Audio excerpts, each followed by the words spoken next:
And doctor from முரளியோமிக்கு. இன்றைக்கி நம்ம முக்கியமான ஒரு பிரச்சனை, அன்றாட வாழ்க்கையில் எல்லோரும் கோ த்ரூ பண்ணுறதுக்கு ஒரு பிரச்சனையை பற்றி நம்ம பார்க்க போகிறோம். அதுதான் மலச்சிக்கல், கான்ஸ்டிபேஷன் ஏன் டாக்டர் எனக்கு வருது அப்படின்னு நிறைய பேர் கேட்பாங்க. அதுக்கான முக்கியமான ரீசன் ஒன்றே ஒன்று தான், நம்ம எடுக்கக்கூடிய சாப்பாட்டில் நீர் சத்தும் நார் சத்தும் குறைபாடு இருக்கிறதால நமக்கு வரக்கூடிய பிரச்சனைகள் தான் இந்த கான்ஸ்டிபேஷன் சொல்லுவாங்க.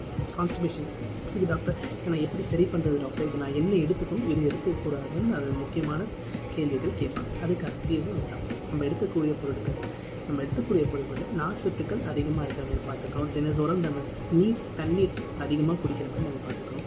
அது கூட நம்ம என்னைக்காச்சும் மோர் நம்ம அப்பப்போ நம்ம உணவில் கொஞ்சமாக சேர்த்துக்கிற மாதிரி பார்த்துக்கணும். சரி டாக்டர், பழம் காய்கறி சொன்னீங்க, என்னென்ன பழம் என்னென்ன காய்கறி டாக்டர் அப்படின்னு இந்த பழ வகைகளும் காய்கறிகளும் நம்ம அன்றாட சாப்பாடு எடுக்கும்போது நம்மளுக்கு அந்த ஃபைபர் வந்து நம்மளுக்கு சத்து இருக்கிறதால எனக்கு என்ன பயன் அப்படின்னு கேட்கும்போது, உடம்புல நார்சத்து கம்மியாகும்போது தான் மோஷன் ரிலீஸ் ஆகும், கட்டியாக இருக்கும், ஹார்டாகிடும் சொல்லுவோம்.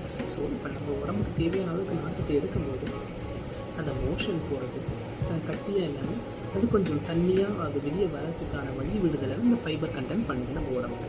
ஸோ எவ்வளோக்கு எவ்வளோ நம்ம ஃபைபர் கண்டென்ட் உடம்புக்கு எடுத்துக்கிறோமோ கான்ஸ்டிபேஷன் அதுக்கு தீர்வு கண்டிப்பாக கிடைக்கும்.